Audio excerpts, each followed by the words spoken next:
तो lesson number हम लोग 1 पढ़ेंगे, ठीक है ना। खूब फास्टली पढ़ा रहे, इसीलिए आप किसी से बात कोई नहीं करेगा, ठीक है। तभी ना आप लिख पाएंगे। मान लो कि पेपर है साइंस का, तो कितना लेसन पढ़ा दिया गया आपका पूरा? आइए,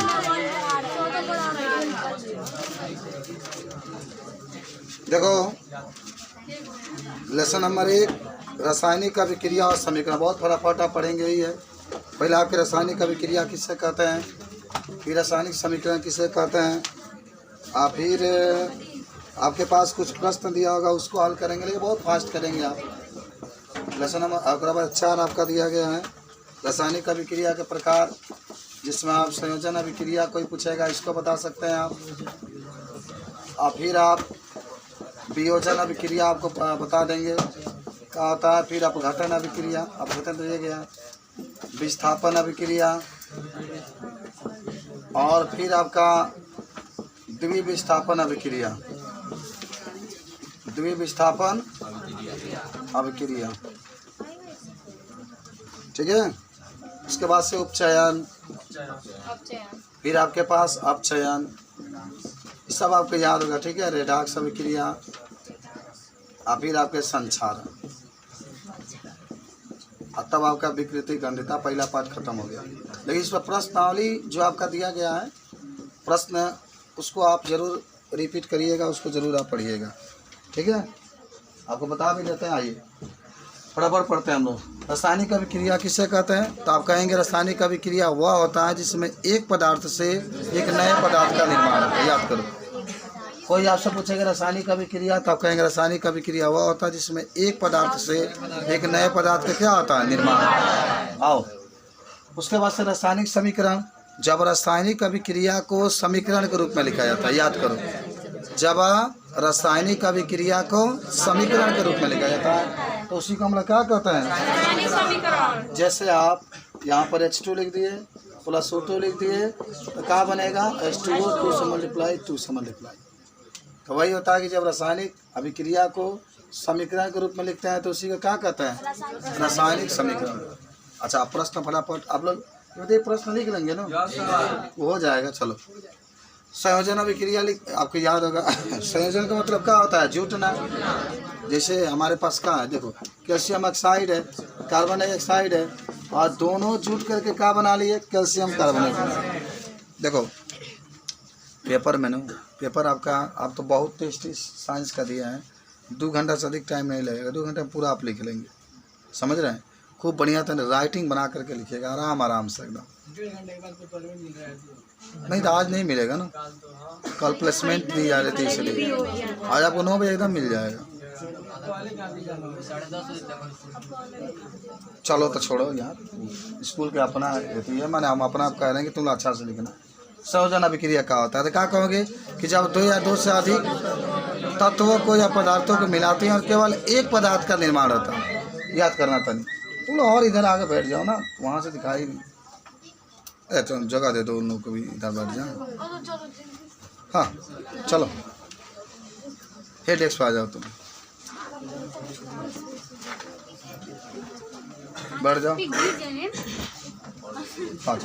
हाँ चलो, आज संयोजन अभिक्रिया में क्या होता है कि जब लो उसको भी जगह, चलो ठीक है, जब 2 या 2 से अधिक पदार्थों को मिला करके केवल एक ही पदार्थ का क्या करते हैं, निर्माण करते हैं, संयोजन अभिक्रिया। कैल्शियम ऑक्साइड है, कार्बन डाइऑक्साइड है, क्या बन गया, कैल्शियम। याद होगा एकदम, आपको लिख लेना। अब वियोजन में क्या होता है, एक यौगिक होगा। वियोजन का मतलब होता है टूटना। एक यौगिक होगा, आप उसको गर्म करेंगे और कई भागों में क्या होता है, टूट जाता है। अब कापी तो देखो, अब आज को हम बताते हैं ना, जब भी पेपर हो जिस विषय का, कापी आप लेकर के आइए। कापी सब के लाए होंगे, उसमें देखते चलिए, टाइम मिलेगा पढ़ते चलिए। घर पर रख करके आए होंगे आप लोग, वो होना भी चाहिए। वियोजन अभिक्रिया क्या होता है, बोर्ड में भी ऐसे ही होगी। बोर्ड में भी आपकी जब तैयारी करा जाएगी, पूरा कापी आपके पास रहेगा, तुरंत आप फटाफट देखते चलिएगा, फटाफट याद होता चला जाए। नहीं बनाए होंगे कापी तो अभी पेपर के बाद आप तुरंत बना लीजिएगा, तुरंत लिख लीजिएगा। 3-4 दिन स्कूल में छोड़ छाड़ के क्यों कंप्लीट आप कर लीजिएगा, ये दशहरा में छुट्टी होगा तो कंप्लीट कर लीजिएगा। चलो, वियोजन अभिक्रिया क्या होता है, वियोजन में एक यौगिक होगा, क्या होगा? एक यौगिक होगा। और गर्म करने पर कई भागों में क्या होता है? टूट जाता है। तो उसी को हम लोग कौन अभिक्रिया कहते हैं? वियोजन। वियोजन का मतलब होता है टूटना। एक यौगिक होगा, गर्म करेंगे कई भागों में टूट जाएगा, उसको कहता है वियोजन अभिक्रिया। यही ले लो, ये वाला ले लो हिस्सा, कैल्शियम कार्बोनेट, और आप इसको गर्म कर दीजिए आराम से एकदम। देखो वियोजन का मतलब होता है टूटना। वियोजन का मतलब क्या होता है? टूटना। अच्छा, आपको याद है ना, सोडियम, सबसे पहले पोटेशियम, तब सोडियम, के माई जी, चला बाकी आपको लिखते रहना। तो सबसे अधिक क्रियाशील यही तत्व होता है, तब वही होता है। सबसे अधिक ये, तब ये, तब ये, हाँ चलो ये होता है, तब ये होता है, तब ये होता है। मैं सबसे अधिक क्या होता है? पोटेशियम। तो क्या कहोगे? क्या कहोगे? सुनो कि जब कोई बहुत अधिक क्रियाशील तत्व, विस्थापन का बात कर रहे हैं, जब कोई क्रियाशील तत्व किसी यौगिक से एक तत्व को हटाकर स्वयं उसका जगह पर चला जाता है। भाई क्रियाशील बात तो हटेबे करी। कोई क्रियाशील तत्व किसी यौगिक से, यौगिक कहिएगा, एक तत्व को हटाकर स्वयं उसका जगह पर चला जाता है, तो उसी को हम लोग कौन अभिक्रिया कहते हैं? विस्थापन अभिक्रिया कहते हैं। उदाहरण में देखो, विस्थापन अभिक्रिया में क्या लिख सकते हैं? मान लो कि ये वाला ले लो, पोटेशियम अकेले रखो और सोडियम क्लोराइड रखो। बताओ पोटेशियम अधिक क्रियाशील है ना? देखो पोटेशियम अधिक क्रियाशील है, तो इसको हटा देगा, सोडियम को क्या करेगा? हटा देगा, और हटा के सोडियम जगह पर स्वयं के चला जाएगा, KCl प्लस Na, देखिए बन गया। तो इसी को हम लोग कहते हैं विस्थापन। याद हुआ सबको? जब कोई क्रियाशील तत्व किसी यौगिक से एक तत्व को हटाकर स्वयं उसके जगह पर चला जाता है, तो उसको कहते हैं विस्थापन। ठीक है। एक होता है द्विविस्थापन अभिक्रिया। कौन विस्थापन अभिक्रिया? अगर द्विविस्थापन अभिक्रिया में पूछेगा आपसे, तो कहेंगे कि इसमें जो तत्व होते हैं उसके आदान प्रदान होता है। जो यौगिक होगा उसमें से तत्व निकल के दूसरा में जाएगा, उसमें से निकल कर उसमें जाएगा, तो उसी को हम लोग कौन अभिक्रिया कहते हैं? द्विविस्थापन। द्वि का मतलब दो तत्व के इसमें आदान प्रदान होगा, तो उसको कौन अभिक्रिया कहेंगे? द्विविस्थापन। देखिए सब आप लिखे होंगे, हाँ फिर मैं देखते रहिएगा झलक। अच्छा, मान लो NaCl है और प्लस KOH है, दोनों यौगिक है, तो KCl के पास चला जाएगा, NaOH के पास चला जाएगा, तो बनेगा KCl प्लस NaOH। अच्छा, NaCl का नाम भी लिख देंगे तो और अच्छा रहेगा, सोडियम क्लोराइड, और KOH के लिए पोटेशियम हाइड्रोक्साइड, कैल्शियम क्लोराइड और सोडियम हाइड्रोक्साइड। लिख सकते हैं कि नहीं लिख सकते हैं? एकदम लिखा सकता है सर, एकदम लिखा सकता है। दो यौगिक रहेंगे, दोनों के जो तत्व होंगे आपस में अदला बदली कर लेंगे, उसी को द्विविस्थापन अभिक्रिया कहते हैं। देखो आखिर याद हो रहा है? एकदम याद करके तुम्हारा कापी हम देखेंगे कैसे लिख रहे हो बाबू। चलो उपचयन अभिक्रिया आ जाओ। अच्छा, उपचयन में क्या होता है कि जब किसी तत्व के साथ ऑक्सीजन जुट जाए, सिंपल सी बात है, जब किसी तत्व के साथ ऑक्सीजन का आ जाए। सुनो, ये जो पढ़ाई आप कर रहे हैं ये 3 माही भी होगा, इसी के साथ 6 माही भी आएगा, तो याद रहेगा तो लिखाएगा। अब बोर्ड में तो आना ही आना, इसलिए आप खूब अच्छा से पढ़ते चलिए, फायदा होता है ना। देखो कितना रिविजन तेज हो रहा है। उपचयन अभिक्रिया किसे कहता है? तो जब किसी तत्व के साथ कौन जुड़ जाए? ऑक्सीजन। जैसे मैग्नीशियम है, एक तत्व है, और आपने क्रिया करा दी ऑक्सीजन से, तो मैग्नीशियम आके इसके साथ क्या आ गया? जुड़ गया, संतुलित कर लो। तो इसी को देखो ऑक्सीजन आके जुड़ गया ना, तो इसको हम लोग कौन सा अभिक्रिया कहेंगे? उपचयन अभिक्रिया। उपचयन अभिक्रिया। तो जब किसी तत्व के साथ ऑक्सीजन का आ जाएगा? जुड़ जाएगा। अच्छा, अपचयन में क्या होगा कि जब किसी यौगिक से ऑक्सीजन अलग होगा, जब किसी यौगिक से ऑक्सीजन का होगा? अलग होगा। देखो अपचयन, अ का मतलब अपचयन, का मतलब अलग होगा। तो ये एक यौगिक है, जब किसी भी यौगिक से एक तत्व का होगा अलग हो जाएगा, ऑक्सीजन अलग हो जाएगा, तो उसको क्या कहते हैं हम लोग? अपचयन अभिक्रिया। बहुत छोटा छोटा आपके परिभाषा याद हो रहा है? चलिए, तो अपचयन में जान गए कोई यौगिक होगा, उस यौगिक से जब ऑक्सीजन बाहर निकल जाते हैं तो उसको हम लोग कौन अभिक्रिया कहेंगे? अपचयन अभिक्रिया। अच्छा, रेडॉक्स में क्या होता है? सुनो ध्यान से। ऐसी अभिक्रिया जिसमें उपचयन और अपचयन दोनों होते हैं, ऐसे अभिक्रिया जिसमें उपचयन और अपचयन दोनों होते हैं, तो उससे कौन सा अभिक्रिया कहेंगे? रेडॉक्स अभिक्रिया। और अगर आप लिखना चाहते हैं तो देखो Mg से Mg कट जाएगा, O से O, तो अच्छा ये तो आप कोई भी लिख सकते हैं, यहाँ पर लिख सकते हैं CuO प्लस H2, क्रिया करा दोगे CuH2 और प्लस H2O लिख सकते हैं, या Cu प्लस H2O लिख सकते हैं, भी आपके जो भी है, दोनों आपके हो रहे हैं। देखो इसके साथ ऑक्सीजन जुड़ा था तो क्या था आपका ऑक्सीजन उपचयन था ना, अलग हो गया तो क्या हो गया अपचयन है, दोनों हो रहा है इसमें। अच्छा, संक्षारण का मतलब होता है जंग लगना। अब बहुत पुराना बात है, संक्षारण का मतलब क्या होता है जंग लगना। तो जब लोहे में क्या होता है जंग लग जाता है तो इस क्रिया को हम लोग क्या कहते हैं संक्षारण। सिंपल सी बात है, संक्षारण का मतलब होता है जंग लगना। तो जब किसी पदार्थ में क्या होता है जंग लग जाता है, लोहा में धातु में जितने भी धातुएं होती है जब उसमें जंग लग जाता है तो इस क्रिया को हम लोग कहते हैं संक्षारण। याद हुआ, संक्षारण का मतलब क्या होता है जंग लगना। जब धातु में जंग लग जाता है तो इस क्रिया को हम लोग संक्षारण कहते हैं। और एक होता है विकृति गंधिता। जब खाने वाला पदार्थ खराब हो जाए, जिसको आप देहात के भाषा में कहते हैं और उगा गया है, तो उसी को हम लोग क्या कहते हैं विकृति। जब खाने वाला पदार्थ खराब हो जाता है, नष्ट हो जाता है, जीवाणु उसको नष्ट कर देते हैं, तो उसको हम लोग कहते हैं विकृति गंधिता। कोई दिक्कत है? नहीं दिक्कत होना चाहिए। आइए आपको एक बार फिर थोड़ा सा मैं अभ्यास प्रश्न आपको बता दूं, अगर आता है लिखने के लिए तो आप कैसे लिखेंगे फटाफट बताते हैं आपको। मिटा दें? Yes sir. बहुत सिंपल था पाठ आपका।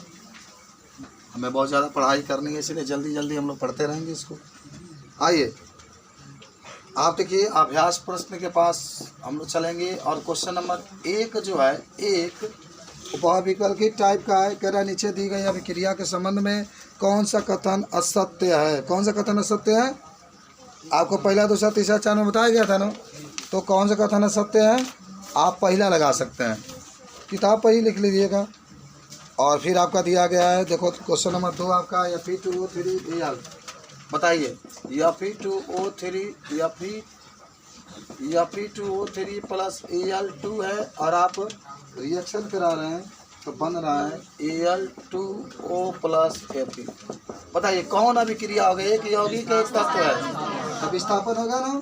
तो देखो विस्थापन कहीं लिखा है डी लिखा है, तो डी आपका सही हो जाएगा। डी पर आप सही का निशान लगा लें, किताब पर ही पेंसिल से आप लिख सकते हैं।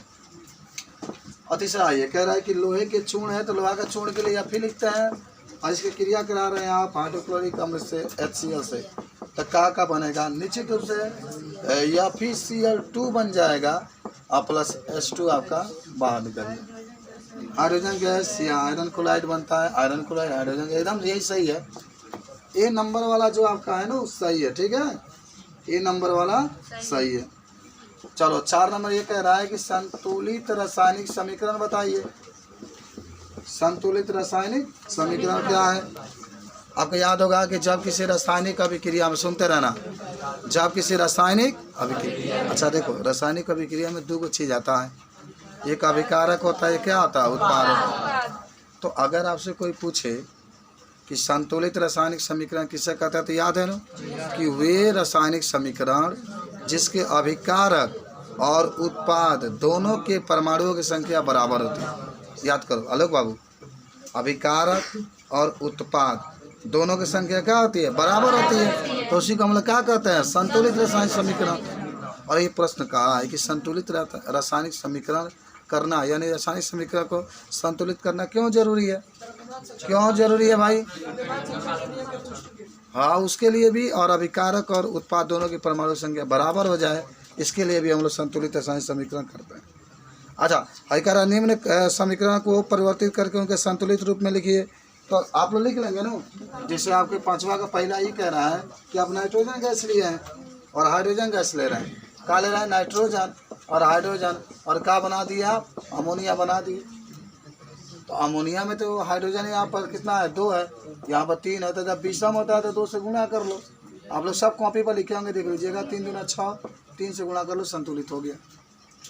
तो समझे ना, जो भी गैस का नाम दिया होगा, नाइट्रोजन कहेगा तो N2 लिखा जाएगा, हाइड्रोजन कहेगा तो H2, क्रिया करके आप क्या कर लेंगे बना लेंगे। वहीं हाइड्रोजन सल्फाइड है, दूसरा में हाइड्रोजन सल्फाइड है तो क्या लिखेंगे H2S लिख देंगे। आप प्लस Y में दान कराते हैं, O2 क्रिया कराते हैं तो क्या बनेगा, तो बनेगा H2O प्लस SO2 बनेगा, संतुलित होता रहेगा आपका। छोड़ कर बना लोगे सब लोग। अच्छा, एक 9 नंबर क्वेश्चन पा जाओ, सब ऐसे ही दिया है, ऊष्माक्षेपी अभिक्रिया और ऊष्माशोषी अभिक्रिया क्या होता है। अब एक बार फिर कहते हैं संतुलित करने वाले एक बार जरूर देख करके ही जाइएगा आप लोग, ठीक है।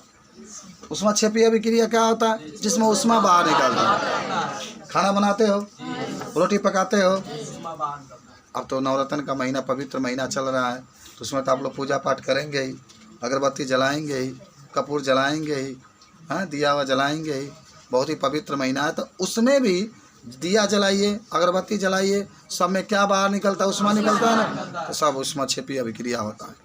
तो वह अभिक्रिया जिसमें उष्मा क्या होता है, तो उसी को हम लोग कौन अभिक्रिया कहेंगे? उष्मा क्षेपीय अभिक्रिया। और आपको याद होगा उष्मा शोषी अभिक्रिया में, जिसमें उष्मा अवशोषित करते हैं। बर्फ़ खाते हैं, बर्फ़ मुंह में जब डालते हैं तो देखना वो मुंह के उष्मा को खींचता है बर्फ़। खूब खाते हो, बर्फ़ छोड़ दो, फ्रिज वाला पानी पियो, उसमें भी उष्मा का अवशोषण होता है। हैं तमाम प्रकार के खाते हैं, रसगुल्ला खाते हैं, बादाम खाते हैं। ये बता जमाना आ गया कि रोटी लोग फ्रिज में रख के तब खा रहा है। हैं हाँ कह कर भाजी के बुखार लगे तो फ्रिज में बंद कर दे, ठंडा गई तो होता है ऐसा। तो ये सब माने आपका क्या लिखा जाएगा? अच्छा, श्वसन उष्मा क्षेपीय अभिक्रिया होता है क्यों? श्वसन उष्मा क्षेपीय अभिक्रिया होता है क्यों? अच्छा, श्वसन किसे कहते हैं? सांस लेने की प्रक्रिया के ना। और जब छोड़ते हैं तो कौन कौन गैस छोड़ते हैं? और रोटियाँ जब पकला तो मनियों से कार्बन डाइऑक्साइड निकलता है।